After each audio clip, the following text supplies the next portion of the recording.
शिव के प्रिय भक्तों, आज आप श्रवण करेंगे 16 सोमवार की व्रत कथा।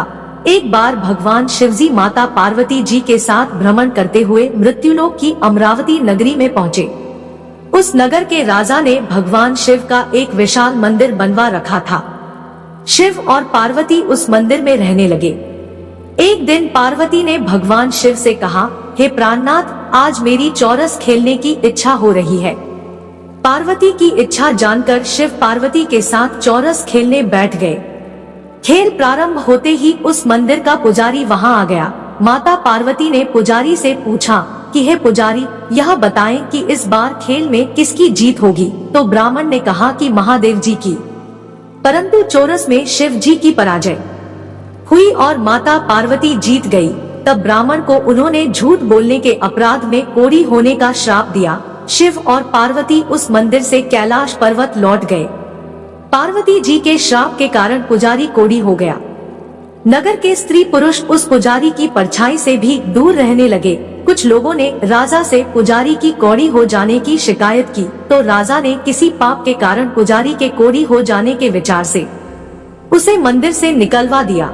उसकी जगह दूसरे ब्राह्मण को पुजारी बना दिया गया। कोढ़ी पुजारी मंदिर के बाहर बैठकर भिक्षा मांगने लगा। कई दिनों के पश्चात स्वर्ग लोक की कुछ अप्सराएं उस मंदिर में पधारी और उसे इस हालत में देखकर उसका कारण पूछा। पुजारी ने निसंकोच उन्हें भगवान शिवजी और पार्वती जी के चौरस खेलने और पार्वती जी के श्राप देने की सारी कहानी सुनाई। तब अप्सराओं ने पुजारी से 16 सोमवार का विधिवत व्रत रखने के लिए कहा। पुजारी द्वारा पूजन विधि पूछने पर अप्सराओं ने कहा, सोमवार के दिन सूर्योदय से पहले उठकर स्नान आदि से निवृत्त होकर स्वच्छ वस्त्र पहनकर आधा सेर गेहूं का आटा लेकर उसकी 3 अंग बनाना, फिर घी का दीपक जलाकर गुड़ नैवेद्य, बेलपत्र, चंदन, अक्षत, फूल, जनेऊ का जोड़ा लेकर प्रदोष काल में भगवान शिव जी की पूजा अर्चना करना। पूजा के बाद 3 अंगों में से एक अंग भगवान शिव जी को अर्पण करके एक आप ग्रहण करें। शेष अंग को भगवान का प्रसाद मानकर वहां उपस्थित स्त्री पुरुषों और बच्चों को बांट दें। इस तरह व्रत करते हुए जब 16 सोमवार बीत जाए तो 17वें सोमवार को एक पाव आटे की बाटी बनाकर उसमें घी और गुड़ मिलाकर चूरमा बनाना, फिर भगवान शिव जी को भोग लगाकर वहां उपस्थित स्त्री पुरुषों और बच्चों को प्रसाद बांट देना।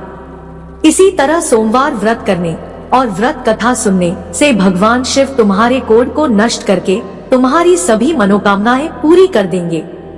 इतना कहकर अप्सराएं स्वर्ग लोक को चली गई। पुजारी ने अप्सराओं के कथन अनुसार 16 सोमवार का विधिवत व्रत किया। फलस्वरूप भगवान शिव की दया से उसका कोढ़ नष्ट हो गया।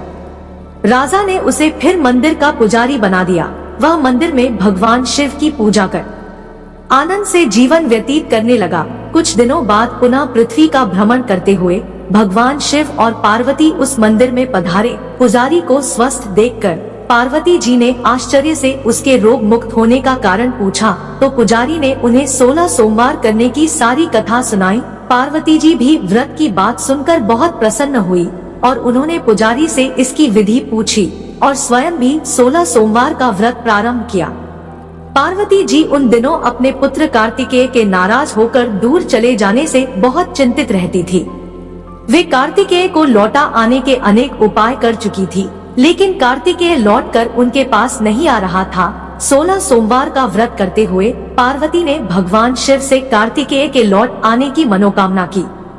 व्रत समापन के तीसरे दिन सचमुच कार्तिकेय वापस लौट आए। कार्तिकेय ने अपने हृदय परिवर्तन के संबंध में माता पार्वती से पूछा, हे माता, आपने ऐसा कौन सा उपाय किया था जिससे मेरा क्रोध नष्ट हो गया और मैं वापस लौट आया। पार्वती जी ने कार्तिकेय को 16 सोमवार के व्रत की कथा सुनाई। कार्तिकेय अपने एक ब्राह्मण मित्र ब्राह्मण दत्त के परदेश चले जाने से बहुत दुखी थे। उसको वापस लौटाने के लिए कार्तिकेय ने 16 सोमवार का व्रत करते हुए ब्राह्मण दत्त के वापस लौट आने की कामना प्रकट की।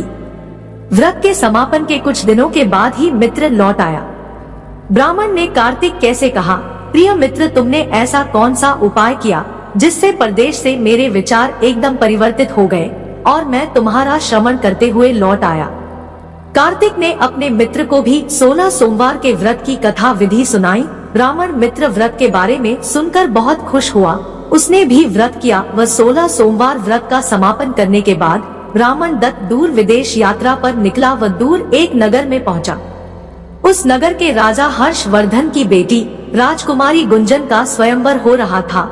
वहाँ के राजा ने प्रतिज्ञा की थी कि एक हथिनी यह माला जिसके गले में डालेगी वह अपनी पुत्री का विवाह उसी से करेगा। ब्राह्मण भी उत्सुकतावश महल में चला गया। वहाँ कई राज्यों के राजकुमार बैठे थे। तभी एक सजी धजी हथनी सूंड में जयमाला लिए वहाँ आई। हथनी ने ब्राह्मण के गले में जयमाला डाल दी। फलस्वरूप राजकुमारी का विवाह ब्राह्मण दत्त से हो गया। एक दिन उसकी पत्नी ने पूछा, हे प्राणनाथ, आपने कौन सा शुभ कार्य किया था जो उस हथिनी ने राजकुमारों को छोड़कर आपके गले में जयमाला डाली? ब्राह्मण ने 16 सोमवार व्रत की विधि बताई।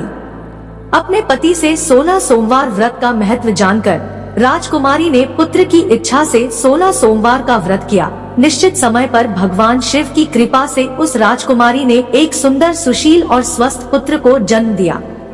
पुत्र का नामकरण गोपाल के रूप में हुआ। बड़ा होने पर पुत्र गोपाल ने अपनी माँ से एक दिन प्रश्न किया कि मैंने तुम्हारे ही घर में जन्म लिया, इसका क्या कारण है माता? तब राजकुमारी गुंजन ने पुत्र को 16 सोमवार व्रत की जानकारी दी। व्रत का महत्व जानकर गोपाल ने भी व्रत करने का संकल्प किया। गोपाल जब 16 वर्ष का हुआ तो उसने राज्य पाने की इच्छा से 16 सोमवार का विधिवत व्रत किया। व्रत समापन के बाद गोपाल घूमने के लिए समीप के राज्य में गया। वहाँ के वृद्ध राजा ने गोपाल को पसंद किया और बहुत धूमधाम से अपनी पुत्री राजकुमारी मंगला का विवाह गोपाल के साथ कर दिया। 16 सोमवार के व्रत करने से गोपाल महल में पहुंचकर आनंद से रहने लगा। 2 वर्ष बाद वृद्ध राजा का निधन हो गया तो गोपाल को नगर का राजा बना दिया गया। इस तरह 16 सोमवार व्रत करने से गोपाल की राजा बनने की इच्छा पूर्ण हो गई। राजा बनने के बाद भी वह विधिवत 16 सोमवार का व्रत करता रहा। व्रत के समापन पर 17वें सोमवार को गोपाल ने अपनी पत्नी मंगला से कहा कि व्रत की सारी सामग्री लेकर वह समीप के शिव मंदिर में पहुँचे।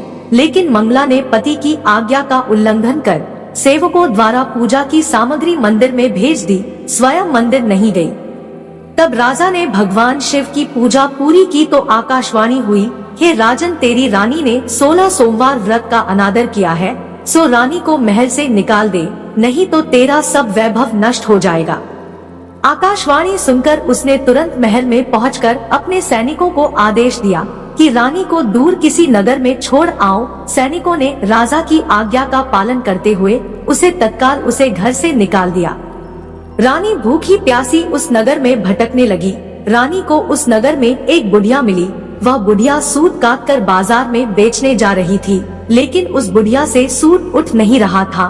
बुढ़िया ने रानी से कहा, बेटी, यदि तुम मेरा सूत उठाकर बाजार तक पहुंचा दो और सूत बेचने मेरी मदद करो तो मैं तुम्हें धन दूंगी। रानी ने बुढ़िया की बात मान ली, लेकिन जैसे ही रानी ने सूत की गठरी को हाथ लगाया तभी जोर की आंधी चली और गठरी खुल जाने से सारा सूत आंधी में उड़ गया। बुढ़िया ने उसे फटकार कर भगा दिया। रानी चलते चलते नगर में एक तेली के घर पहुंची। उस तेली ने तरस खाकर रानी को घर में रहने के लिए जगह दी, लेकिन तभी भगवान शिव के प्रकोप से तेली के तेल से भरे मटके एक करके फूटने लगे।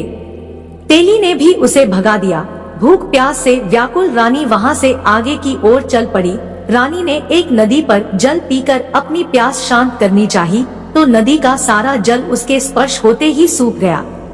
अपने भाग्य को कोसते हुए रानी आगे चल दी। चलते चलते रानी एक जंगल में पहुंची। उस जंगल में एक तालाब था, उसमें निर्मल जल भरा हुआ था। निर्मल जल देखकर रानी की प्यास तेज हो गई।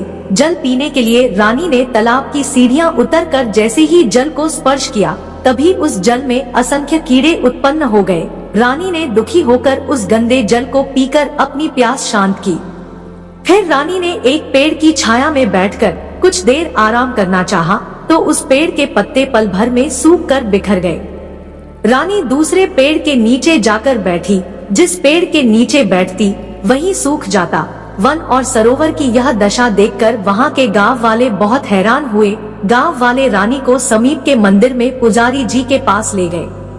रानी के चेहरे को देखकर ही पुजारी जान गए कि रानी अवश्य किसी बड़े घर की है, भाग्य के कारण दर दर भटक रही है।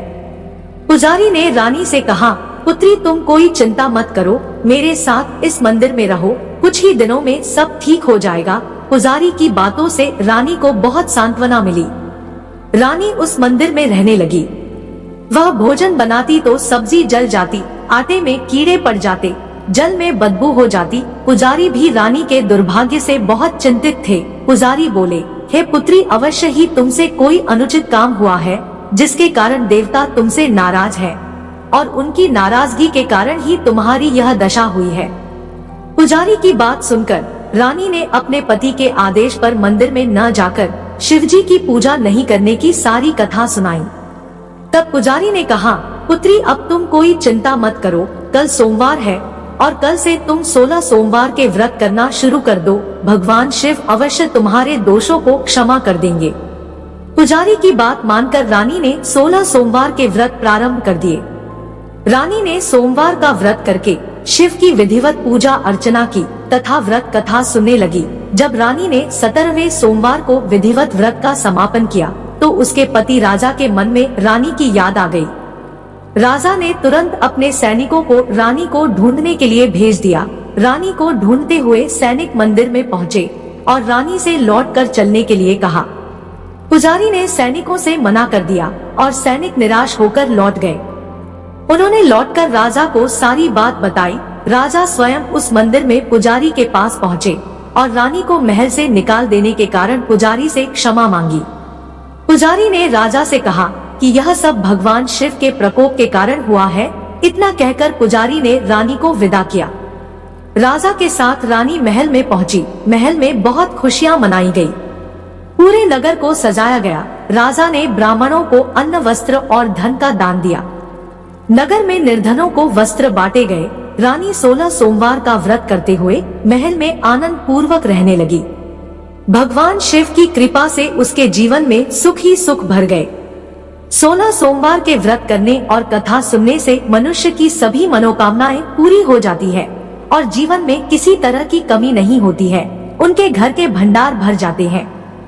स्त्री पुरुष आनंद पूर्वक जीवन यापन करते हुए मोक्ष को प्राप्त होते हैं। तो आज आपने 16 सोमवार व्रत कथा का श्रवण किया। अगर आप भी भगवान शिव के सच्चे भक्त हैं, तो इस कथा को लाइक व शेयर कर चैनल को सब्सक्राइब कर दीजिए। मिलते हैं अगली प्रस्तुति के साथ, तब तक के लिए हर हर महादेव।